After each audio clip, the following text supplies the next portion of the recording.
Hi everyone, and welcome to this video on the Chariot. I'm going to start off by looking at the divinatory meaning of this card, both in its upright and reverse positions, and then I'm going to move on to some of the esoteric philosophy behind this card.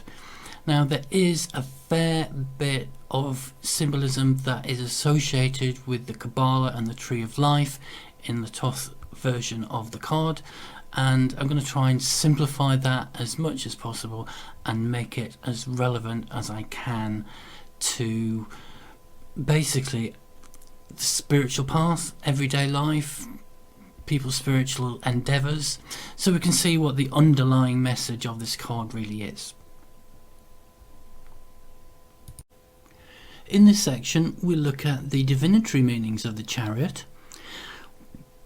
I've got the Thoth version here on the left, but the Bota version also helps in the understanding of the card, and it represents, in a nutshell, an opportunity for the querent to move forward in their life in a particular direction towards a particular goal.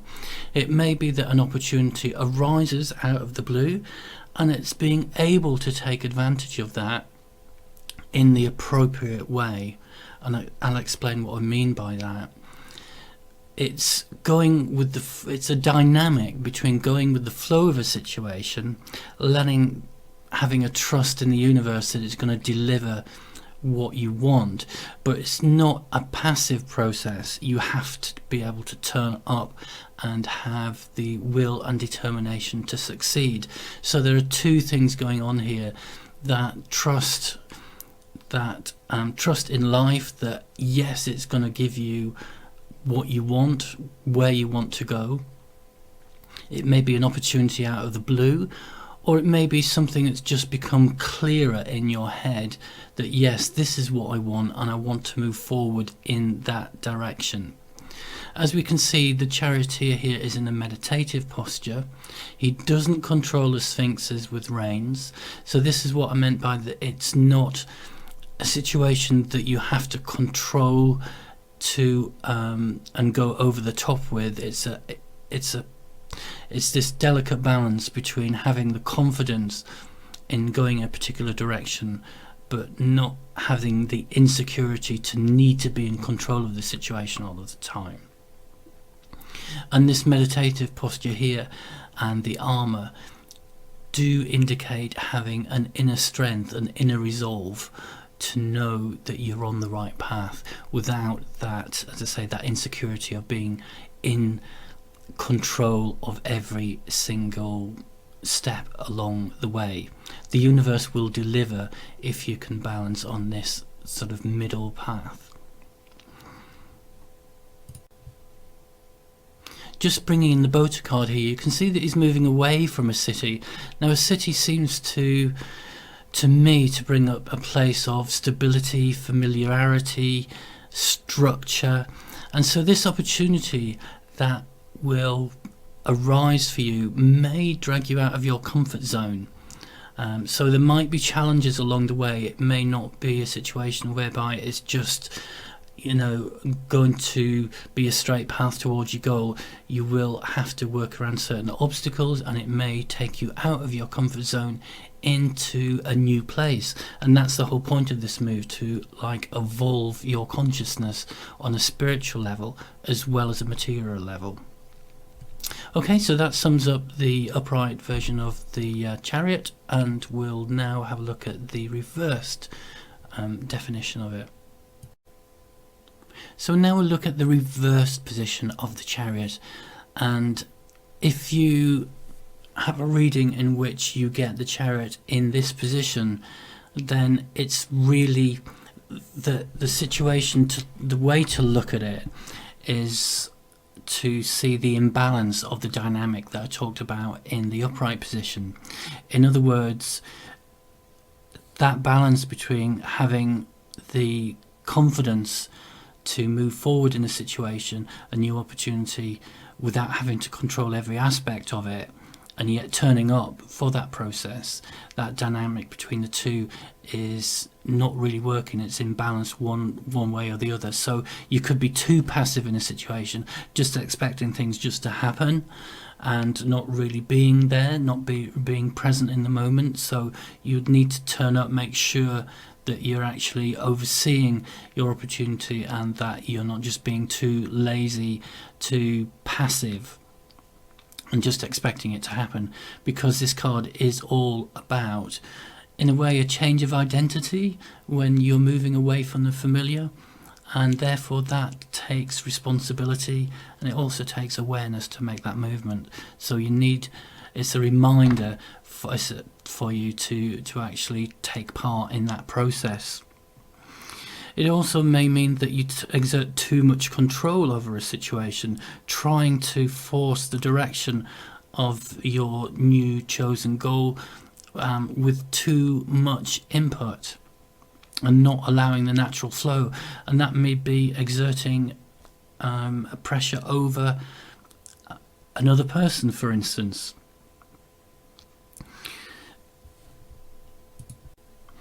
It's also important when the card is reversed just to make sure that you know that you are emotionally and mentally aware that this new situation for you is going to be of your benefit. And therefore, if you just take an opportunity too quickly, moving too far out of your comfort zone, you will find that, like, it's that feeling that the ground has just gone beneath you, and so you're moving too far away from the city, too far away from your usual place of safety, and it's not producing a situation which is benefiting you either emotionally or mentally, and therefore you may need to slow down and just think what path that you are taking at the moment. So hopefully that gives you all some guidance on the divinity meaning of the card, where it's important to always think of the card as a spiritual endeavour as well, whether it be, even if this situation is material, such as a career or a residential move, it's always important to see and be aware of, just how your character as a person is evolving in this situation. And it's getting that balance, that dynamic between having the inner confidence to move forward and yet just allowing the situation to unfold, but turning up in the process as well. So, okay, we'll move on to the next section and see more.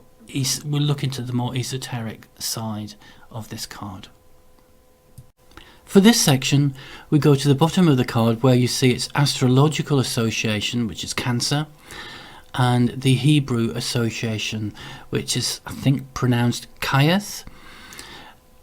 Going to its astrology first of all, Cancer is the first onrush of the element of water in the zodiac. It's a cardinal water sign, and the soul lesson for Cancer is peace in action. I'm doing an astrology diploma at the moment, and this work comes from the White Eagle Lodge, and there's references to this in my article on the website. So with regards to Cancer, I said it's the first onrush of the element of water, and people born under this sign can be very sensitive to their surroundings, quite protective emotionally, but emotionally very deep. And so this is the benefit of the charioteer having the suit of armour. It gives them a protection from the harshness of life. And as I also said, the soul lesson for Cancer is peace in action. And this refers to the peace attained really in your worldly actions and actions on your spiritual endeavours. And it's rising above the strong waves of feeling that the Cancerian has as a personality trait. So again, that relates back to the divinity meaning. And it's not suppressing the emotions, it's letting them flow, but having some detachment of them, from them, I should say. The Hebrew association, this means field or fence. If we think of a fence, we think of it as a limiting thing, something that divides things up. And it's very much like that with our personality. We have various aspects of ourselves which can be limiting also. So the thing to do is to be able to cultivate your field, which is defined by fences. And this means cultivating where you are now, making sure that you're making the best of your situation. And the whole aim in terms of spiritual evolution is to increase your field of view. In other words, you're bringing this field into a much wider context. This is probably explained when we have a look at some biblical symbolism. So looking at our field of view, this is Mount Ararat, which is mentioned in the Bible.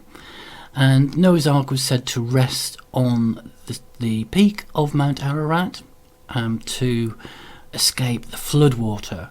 And this is just analogy. It's if we're looking at the Bible in mystic terms, which it is a mystic and not a historical document, it's symbolic of having this higher perspective, getting some detachment from the waters, the flood of emotions that can sink you.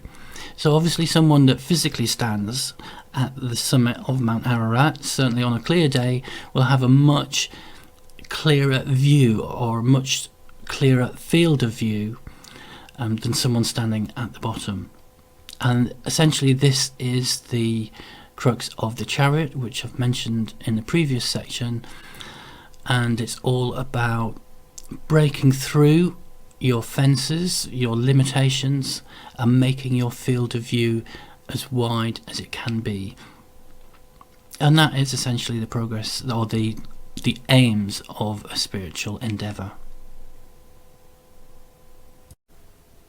In this section, we'll look at the Chariot in relationship to its position on the Tree of Life. So it occupies the path between two Sephira, which are Binah here and Geborah, which is here. We do have a black dotted line here which represents the abyss, which is essentially the separation between spirit, which is represented by the supernal triangle here, or the Godhead, Father, Son, Holy Ghost, and the beginnings of the creation, which is the rest of the Tree of Life. So the Chariot bridges the gap between the two, and it depends which way you're looking at the Tree of Life. It depends which way you're looking at it. Are you going from the top down, so spirit into matter, or in terms of the charioteer, from Geborah to Binah? So in spiritual terms, Binah here is the most exalted. It's the highest position on the right hand pillar of the Tree of Life. It's the right hand side because it has to be looked at as if you are coming out of the page. So on the spiritual path, you're moving from a worldly perspective here into spirit, so you're moving upwards. Geborah is ruled by Mars, and you see the red wheels here, so that is like the motivating force moving that chariot into the spiritual realms. It's like the spiritual impulse. And this is known as a destructive Sephiroth. So that destruction is the thing that breaks down those fences that are talked about in the Hebrew aspects of this card, so that it increases the spiritual seeker's awareness and perspective on life. So to say, you're going into the oneness of spirit, using the energy of Gabora to break down your sense of identity, the things that limit you, both emotionally, mentally, spiritually. This is also called the 18th path and has the title The Intelligence of the House of Influence. Now, the house in biblical terms relates to the human body. Here it refers to the charioteer, and it's the house of the soul. And the house of influence, well, the charioteer is influenced by the spiritual realms. I've used the Bota card here to it illustrates the point better than the Thoth card, but they both have the same principle. So here in the background, now in the divinity meanings it meant something different, but we're looking at it from a higher perspective now, and it is said to be the heavenly Jerusalem, or the Godhead, or the supernal triangle on the tree of life, which is these three here. And here we have the intelligence. I've drawn a sort of a red connection here, so it's the intelligence flows from the purely spiritual realms to influence the consciousness of the spiritual seeker. Now, in terms of the spiritual path, you would say that the charioteer is going to turn around and is going to move towards that city. So this is where tarot becomes multi-layered, and it takes time to meditate on these things and to be able to work your way in and out of these various different layers of meaning. The other thing I haven't mentioned on this particular image is the fact that the chariot is linked to the high priestess or priestess here. How's it linked? Well, Hesed here is symbolised by the 4 spiral handles on the Holy Grail. This is just a blown up image. So the 4 implying the influence of Hesed. Hesed is ruled by Jupiter. This Sephiroth here is ruled by Jupiter, which is exalted in Cancer. And the chariot is ruled by Cancer. The priestess occupies the path on the Tree of Life, straight from Tiphereth, which is at the centre, right to Keter, and this is associated with the great work of the soul. That essentially means the spiritual work that the aspirant, the spiritual seeker, takes in order for his soul to evolve to the spiritual realms.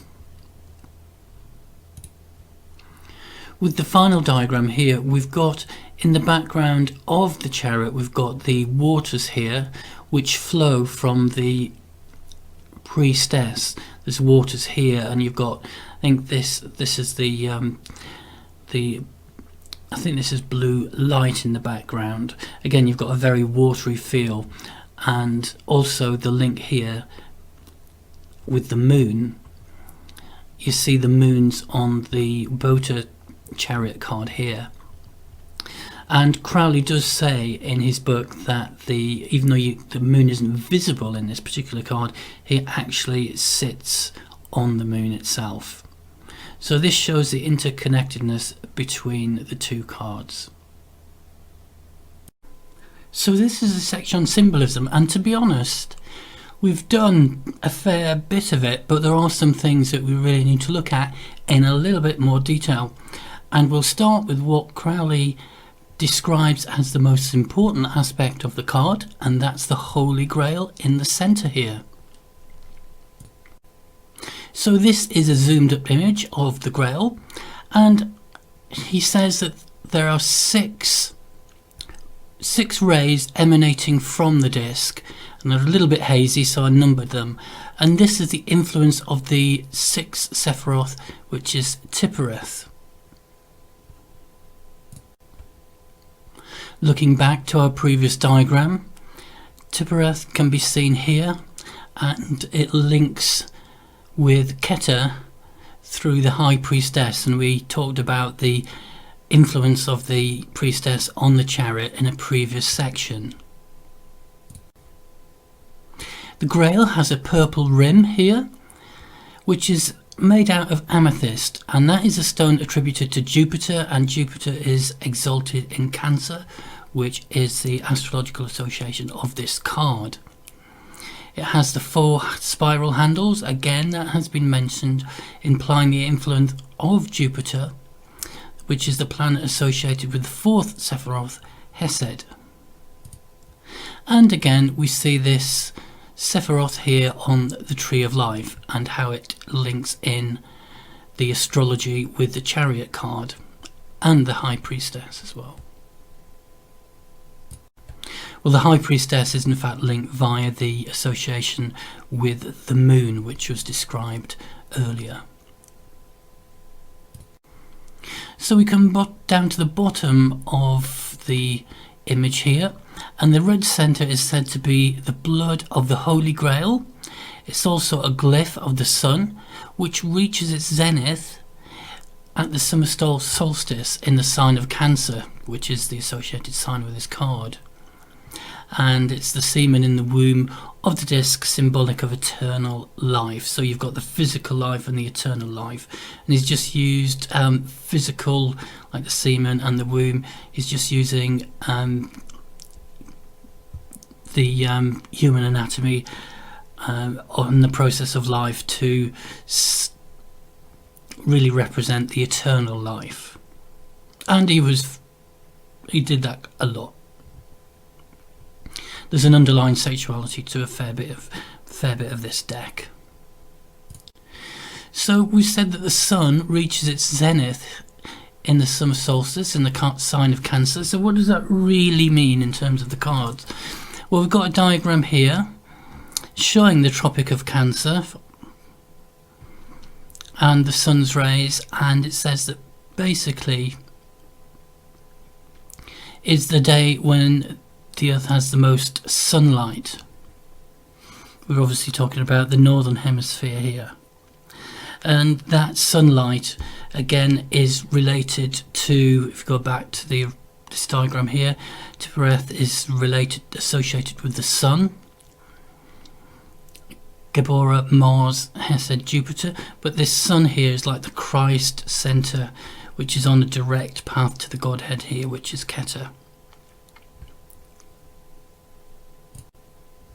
So on the journey of the charioteer, he's carrying this seed of eternal life and he's travelling to the spiritual source where he blends with the oneness of spirit. And on that journey, this is the path here. Some of the bricks are hidden, but it said there are 21 golden bricks. And this is the number associated with Keter, the highest Sephiroth here. So the number of bricks here gives an indication through Hebrew numerology, really. The number 21 is like a sign of the Godhead of Keter, and that path leads to union with God. We look here at the 10 sapphire stars, and the number 10 again is linked to the Kabbalah, and Crowley is saying it relates to the world of Asaya. Now Asaya, there's like 4 trees of life, each one becoming more spiritual as you go from the left to right here. So the journey of the charioteer from the earthly domains to the highest spiritual realms. I've just drawn this. It's like a path here showing what the journey of the charioteer is through the 4 worlds, and the 10 sapphires here meaning this, which Crowley relates to the most manifest of worlds there, Asaya. and it's his job to travel that path. So it's like he has got both spirit and matter, symbolism, all integrated within him. I just put the Bota card here because, as I mentioned previously, he was moving away from the city that was deemed the city of Jerusalem, the highest point, because he's going out into the world, and in the divinity setting it's usually interpreted as actions in the world. But if you look at the Crowley card here, there's nothing behind him. He's actually moving forward to this city of Jerusalem, and it's called the Heavenly Jerusalem, which is not actually a city in the sky. It's all symbolism. If you break the word Jerusalem down, it's got all different roots, and I've got articles on that in the Mystic Bible section on my website. So that's why I've introduced the Bota Chariot card here. It just illustrates the point a bit clearer. So there's a fair bit going on at the bottom of the card here with the sphinxes, so we'll just have a look at those and break them down. They were based on the vision of Ezekiel in the Bible. So I've done a quote here which from the Bible which gives you an idea. It says, like, the face of a lion on the right side, and they had the face of an ox on the left side, and also the face of an eagle, and so it went on. It just illustrates the point that Crowley was using biblical terminology as well in this particular card. So you've got the head for this sphinx here. Each one is a mixture of the other three. So on the right hand side here, you've got the head of a lion, the human breast, Aquarius, and air, the element of air, with lion is fire. The eagle's wings here, Scorpio, water, and the bull's hooves, which is Taurus, and earth. So each one is a mixture of all four, and 4 times 4 is 16, and he relates that to the 16 court cards. Now, Leo, Aquarius, Scorpio, Taurus are all fixed signs, and they represent fixed signs? Yes, fixed signs. So they represent the most stable aspect of each element. So why is he drawing comparisons to the court card here? Because these sphinxes are very important because they actually drive the chariot. And the court cards are quite complex, consisting of multi-layers of attributes, and they're a study in themselves. And I think it's this, in a very general term, why the sphinxes are here. They're like a manifest side of the charioteer's higher self. It's that sort of impulse from spirit coming down and manifesting on his path and guiding him to the oneness with God.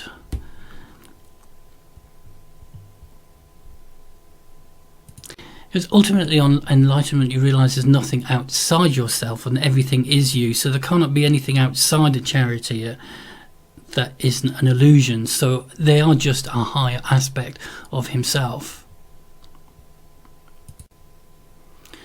And we've got, going to this general diagram again, we've got the blue canopy representing the Sephiroth of Binah.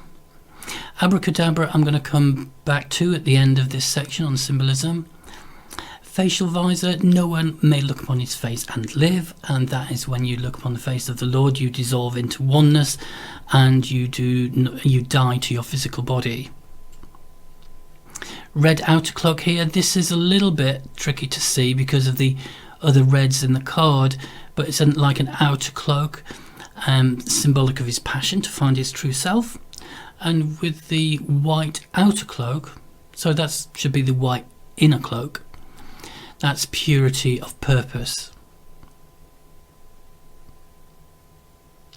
And the red wheels we've discussed, again, the influence of the action of Mars as a moving force for the Chariot, and also the destructive action of Geberah, the fifth Sephiroth, in enabling him to overcome his fences, which is what this is, and his limitations.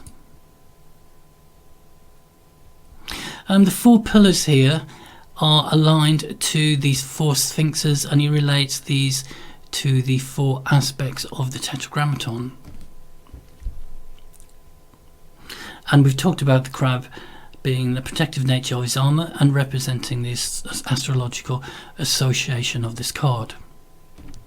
So it's obviously got a meditative posture here, and therefore represents the inner journey. So the only other thing I really want to mention in terms of the symbolism is you've got abracadabra, which is, you can barely see here, but it's in the canopy, written on the canopy at the top here. So we'll go and have a look at that and then finish the symbolism section. So this is the last section on the symbolism of the Chariot card, and also the last part of this video. Along the blue canopy here above the charioteer is the word abracadabra, which we normally associate with magic, and in occult terms the number 11, which is a number of letters in this word, is associated with magic, and I won't go into that. So you've got the A here, then a little squiggle, then a B, then the R, and so on and so forth. So it's the A that repeats the most in this card, and it represents the new eon of Horus, which Crowley says we're moving into. So if there was a new eon, what was the old one preceding that? Well, that was the eon of Osiris here, which is of the dying and resurrected god, which can be exemplified in a number of religious different religious documents. And indeed there was an eon prior to that, and I've done a whole article on that. There's basically 3 eons, and this is the middle eon here, and this is associated with the letters Inri, which essentially means Jesus of Nazareth, King of the Jews, and you've got a repeating I in this formula,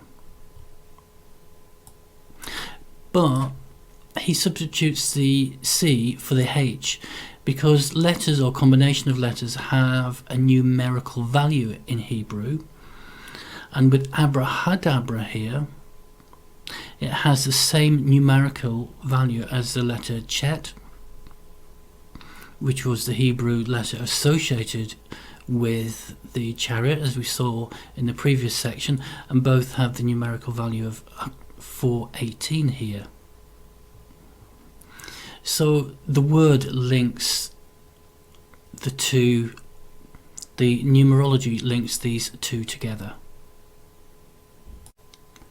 Looking further into the structure of abrahadabra, it consists of 5 vowels and 6 consonants.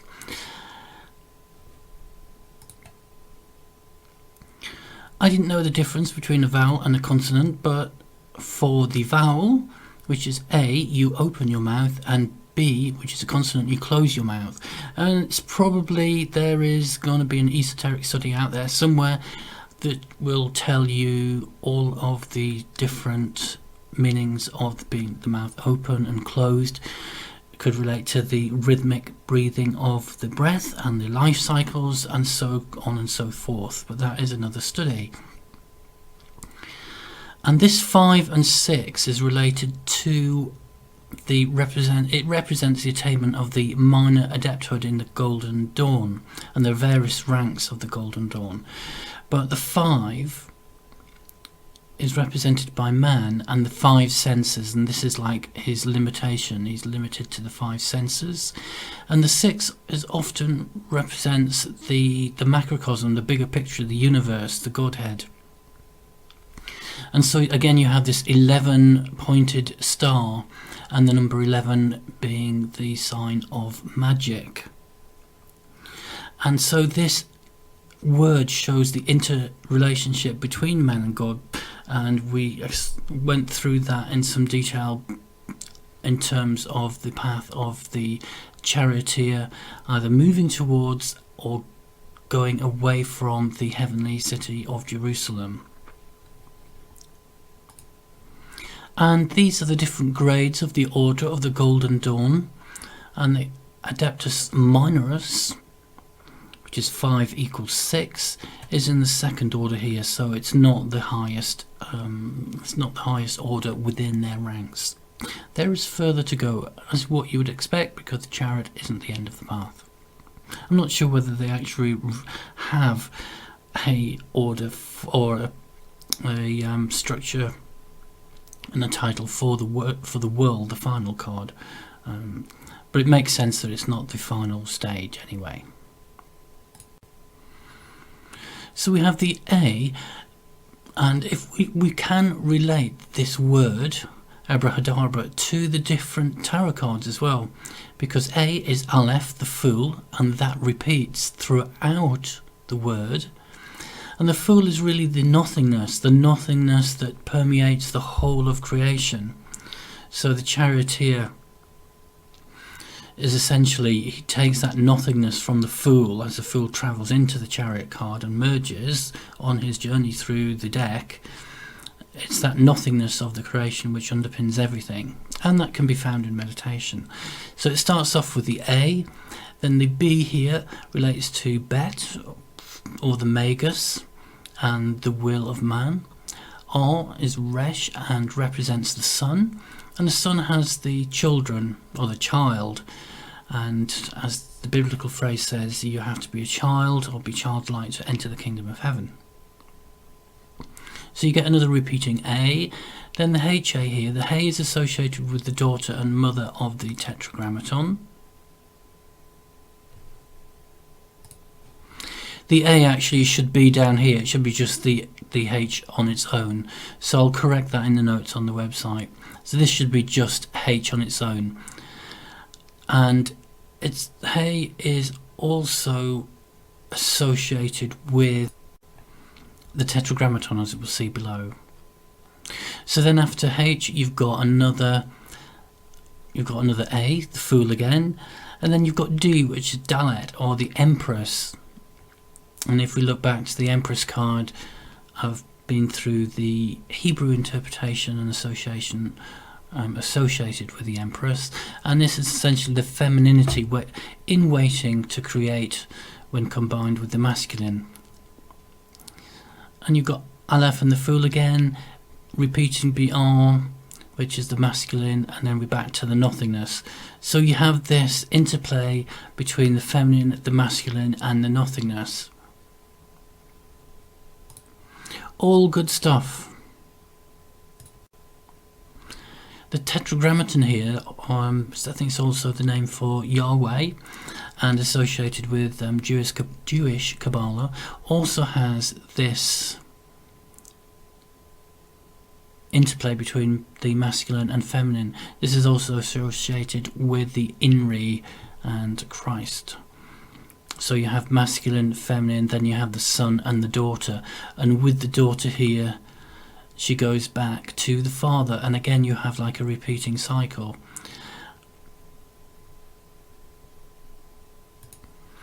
So I've summed all of the above up in this statement here. I've said, as discussed in the section above, the Tetragrammaton and its 4 stages will link to the 4 pillars of the Chariot. And the 4 pillars in turn are linked to the 4 sphinxes, indicating that the vehicle of the charioteer is life itself, with the cycles of birth, death and reincarnation. And the purpose of the spiritual path is for the spiritual seeker to evolve spiritual enough to go beyond this cycle of limitation. So there's a lot to think about in this card, and it's been a long video. For those that want a bit more of the divination, there's, I think, an example of using the chariot in the various different positions on the website. Okay, thank you very much for watching. I hope it's been of help, and take care, and I'll see you in the next one.